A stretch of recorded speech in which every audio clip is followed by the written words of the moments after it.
शांति। बाबा good morning. आज बाबा के 27 नवंबर 2020 के महावाक्य हैं। सार में बाबा ने कहा, मीठे बच्चे, तुम ड्रामा के खेल को जानते हो, इसलिए शुक्रिया मानने की भी बात नहीं है। बाबा ने प्रश्न पूछा, सर्विसेबल बच्चों में कौन सी आदत बिल्कुल नहीं होनी चाहिए? सर्विसेबल बच्चों में कौन सी आदत बिल्कुल नहीं होनी चाहिए? तो बाबा ने उत्तर में कहा, मांगने की। तुम्हें बाप से आशीर्वाद या कृपा आदि मांगने की जरूरत नहीं है। तुम किसी से पैसा भी नहीं मांग सकते हो। मांगने से मरना भला। तुम जानते हो, ड्रामानुसार कल्प पहले जिन्होंने बीज बोया होगा वो बोएंगे। जिनको अपना भविष्य ऊंच पद बनाना होगा वो जरूर सहयोगी बनेंगे। तुम्हारा काम है सर्विस करना। तुम किसी से भी कुछ मांग नहीं सकते। भक्ति में मांगना होता है, ज्ञान में नहीं। गीत हम सब ने सुना, मुझको सहारा देने वाले ओ दिल कहे तेरा शुक्रिया। ओम शांति। ये बच्चों के अंदर से शुक्रिया अक्षर बाप, टीचर, गुरु के लिए नहीं निकल सकता, क्योंकि बच्चे जानते हैं ये खेल बना हुआ है। शुक्रिया आदि की कोई बात नहीं है। ये भी बच्चे जानते हैं, ड्रामानुसार ड्रामा अक्षर भी तुम बच्चों की बुद्धि में आता है। खेल अक्षर कहने से ही सारा खेल तुम्हारी बुद्धि में आ जाता है। गोया सुदर्शन चक्रधारी तुम आपे ही बन जाते हो, क्योंकि अंदर ही अंदर वो चक्र घूमता है। तीनों लोक भी तुम्हारी बुद्धि में आ जाते हैं, मूल वतन, सूक्ष्म वतन और स्थूल वतन। ये भी जानते हो अब खेल पूरा होता है। बाप आकर तुमको त्रिकालदर्शी बनाते हैं। तीनों कालों, तीनों लोकों, आदि मध्य अंत का राज समझाते हैं। काल समय को कहा जाता है। ये सब बातें नोट करने बिगर याद नहीं रह सकती। तुम बच्चे तो बहुत पॉइंट्स भूल जाते हैं। भूल जाते हो। ड्रामा के ड्यूरेशन को भी तुम जानते हो। तुम त्रिनेत्री, त्रिकालदर्शी बनते हो। ज्ञान का तीसरा नेत्र मिल जाता है। सबसे बड़ी बात है कि तुम आस्तिक बन जाते हो। नहीं तो निधन के थे तुम। ये ज्ञान तुम बच्चों को अभी मिल रहा है। स्टूडेंट की बुद्धि में सदैव नॉलेज मंथन होती है, मन अंदर वो चिंतन में चलती है। ये भी नॉलेज है ना। ऊंचते ऊंच बाप ही नॉलेज देते हैं ड्रामानुसार। ड्रामा अक्षर भी तुम्हारे मुख से निकल सकता है। सो भी जो बच्चे सर्विस पर तत्पर रहते हैं। अभी तुम जानते हो हम आर्फन थे। अब बेहद का बाप धनी मिला है तो धन के बने हैं। पहले तुम बेहद के आर्फन थे। बेहद का बाप बेहद का सुख देने वाला है, और कोई बाप नहीं जो ऐसा सुख देता हो। नई दुनिया और पुरानी दुनिया, ये सब तुम बच्चों की बुद्धि में है। परंतु औरों को भी यथार्थ रीति समझाएं, इस ईश्वरीय धंधे में लग जाएं। हर एक के सर्कमस्टांसेस अपने अपने होते हैं। समझा भी वही सकेंगे जो याद की यात्रा में होंगे। याद से बल मिलता है ना। बाप है ही जौहरदार तलवार। बाप है जौहरदार तलवार। सुना उनकी याद से कितना ये हमारी भी तलवार कितनी तेज धारदार हो जाती है। बाबा ने कहा, तुम बच्चों को जौहर भरना है। योग बल से विश्व की बादशाही पाते हो ना। योग से बल मिलता है, ज्ञान से नहीं। बच्चों को समझाया है नॉलेज सोर्स ऑफ इनकम है। योग को बल कहा जाता है। रात दिन का फर्क है ना। अब योग अच्छा या ज्ञान अच्छा? बाबा पूछते, योग अच्छा या ज्ञान अच्छा? तो है तो दोनों ही अच्छा, क्योंकि ज्ञान के आधार पे ही योग लगेगा ना। बाबा कहते हैं योग ही नामी ग्रामी है। योग अर्थात बाप की याद। बाप कहते इस याद से ही तुम्हारे पाप कट जाएंगे। इस पर ही बाप जोर देते हैं। ज्ञान तो सहज है। भगवान उवाच, मैं तुमको सहज ज्ञान सुनाता हूँ। 84 के चक्र का ज्ञान सुनाता हूँ। उसमें सब आ जाता है। हिस्ट्री, ज्योग्राफी है ना। ज्ञान और योग दोनों है सेकंड का काम, समझने के लिए सेकंड का काम। बस हम आत्मा है, हमको बाप को याद करना है। इसमें मेहनत है। याद की यात्रा में रहने से शरीर की जैसे विस्मृति होती जाएगी, है ना, भूलता जाएगा। हाँ, बाबा कहते ना अशरीरी बनते जाएंगे, देह का भान ही, उससे ही हम न्यारे होते जाएंगे। घंटा भर भी ऐसे अशरीरी होकर बैठो तो कितने पावन हो जाए। मनुष्य रात को कोई 6 कोई 8 घंटा नींद करते हैं तो अशरीरी हो जाते हैं ना।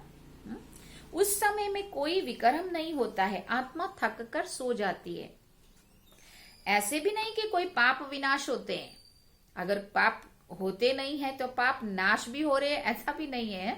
जैसे हम चलते चलते यात्री रुक गए, बस ना हम आगे बढ़ रहे हैं, ना हमारा घाटा हो रहा है, ना हमारा फायदा हो रहा है। नहीं, वो है नींद। विक्रम कोई होता नहीं है, नींद ना करे तो पाप ही करते रहेंगे।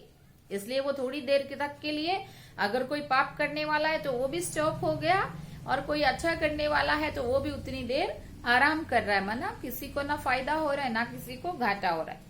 बाबा कहते तो नींद भी एक बचाव है, कि जितने घंटे तक वो नींद कर रहे हैं उतने घंटे तक पाप करने से बचे हुए हैं। तो बाबा जी का नींद भी एक बचाव है। सारा दिन सर्विस कर आत्मा कहती है अब मैं सोता हूँ, अब अशरीरी बन जाता हूँ। तुमको शरीर होते भी अशरीरी बनना है। हम आत्मा इस शरीर से न्यारी शांत स्वरूप है। आत्मा की महिमा कभी सुनी नहीं होगी। आत्मा सत्य चित्त आनंद स्वरूप है। परमात्मा की महिमा गाते कि सत्य है, चैतन्य है, सुख शांति का सागर है। अब तुमको फिर कहेंगे मास्टर, बच्चे को मास्टर भी कहते हैं, तो बाप युक्तियां भी बतलाते रहते हैं। ऐसे भी नहीं कि सारा दिन नींद करनी है, हाँ, कि पाप कर्मों से बचाव करने के लिए बस नींद करते रहो। बाबा कहते ऐसा नहीं है। नहीं, तुमको तो याद में रहकर पापों को विनाश करना है। जितना हो सके बाप को याद करना है। ऐसे भी नहीं कि बाप हमारे ऊपर रहम व कृपा करते हैं, नहीं, उनका भी गायन है रहम दिल बादशाह। ये भी उनका पार्ट है, तमो प्रधान से सतो प्रधान बनाना। भक्त लोग महिमा गाते हैं, तुम्हें सिर्फ महिमा नहीं गानी है।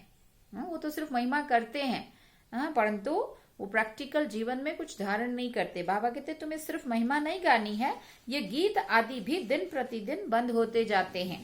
स्कूल में भी कभी गीत बजते हैं क्या? स्कूल में कभी गीत होते हैं क्या? पढ़ाई होती है ना। बच्चे शांति में बैठे रहते हैं, टीचर आता है तो उठकर खड़े हो जाते हैं, फिर बैठ जाते हैं, है ना। टीचर जब क्लास में आते हैं तो सब खड़े होते हैं ना, उनको गुड मॉर्निंग करेंगे, हमको रिस्पेक्ट देते हैं।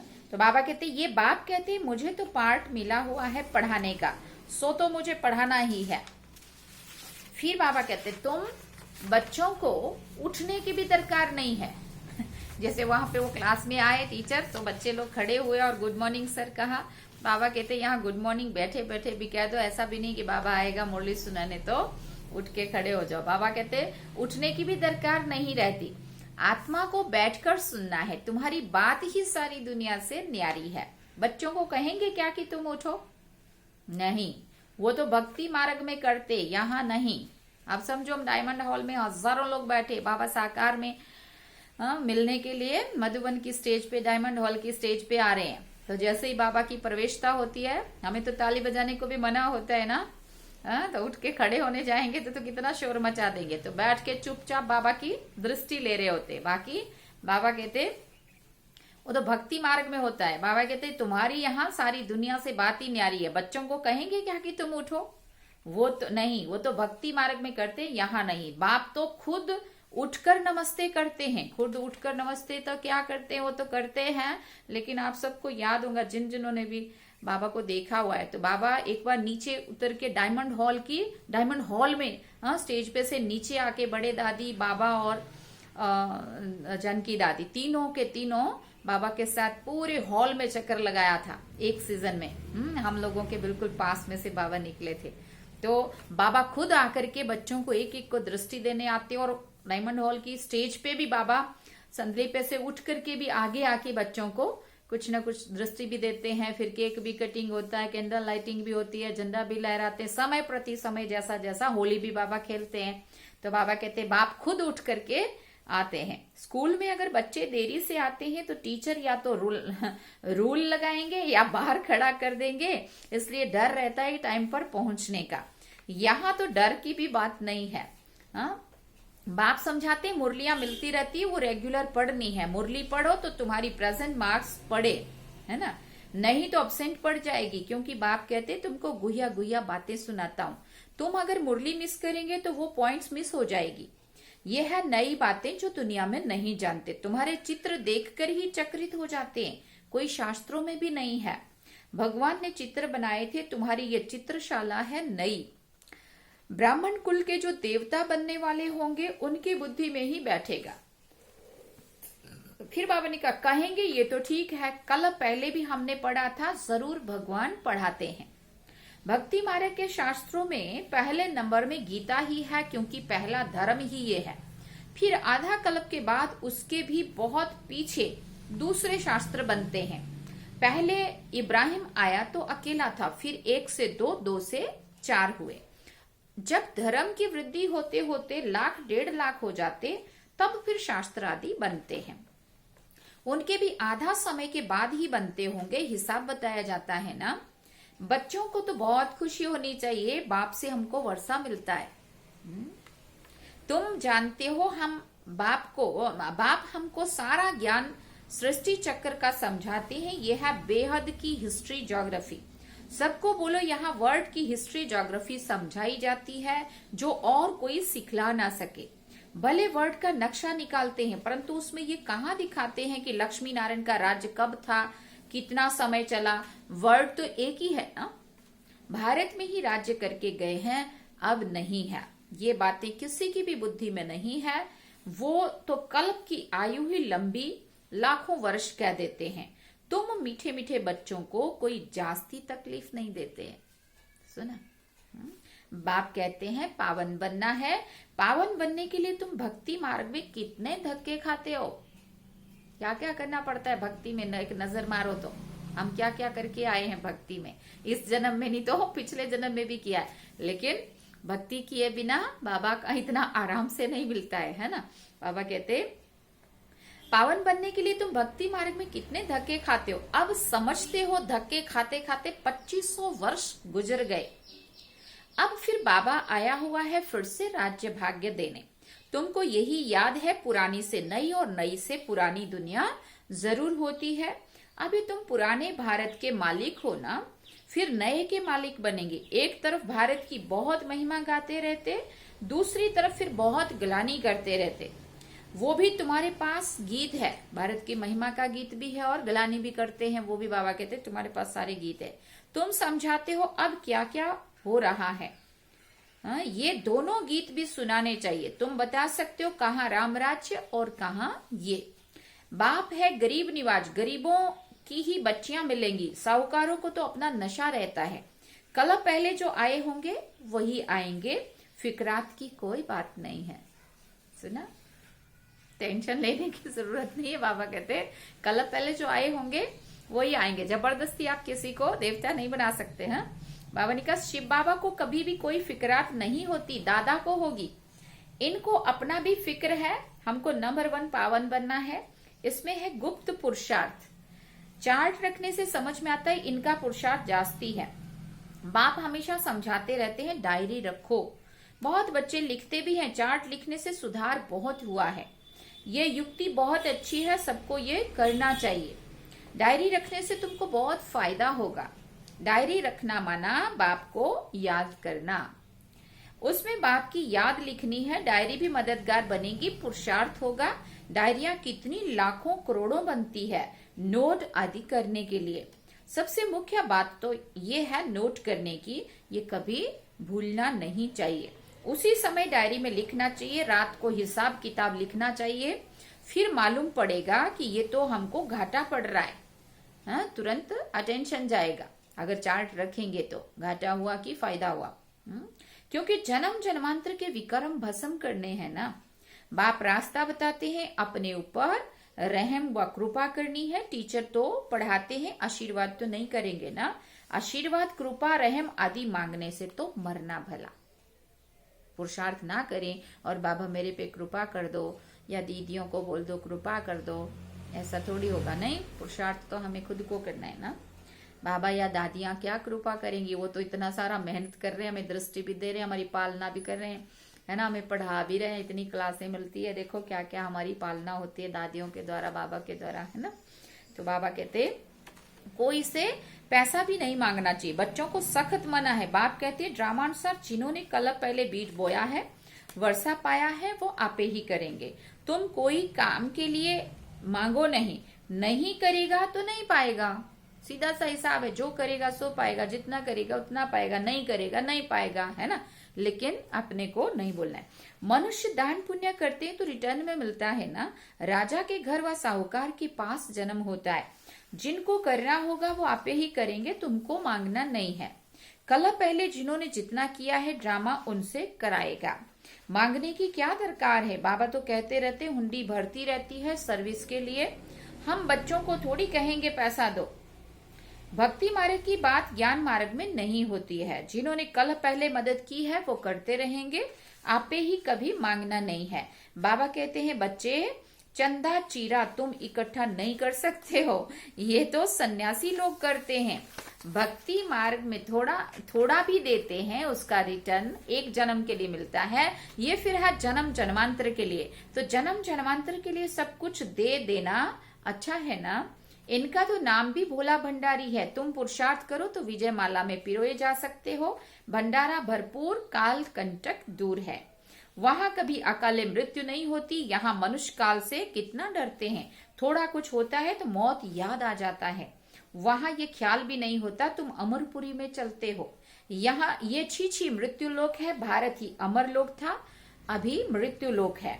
तुम्हारा आधा कल्प बहुत छी पास हुआ है, छी पास हुआ है माना द्वापर कलयुग में बहुत सारा तुम्हारा गंदा समय गया। बाबा कहते नीचे गिरते आए हो। जगन्नाथपुरी में बहुत गंदे गंदे चित्र हैं।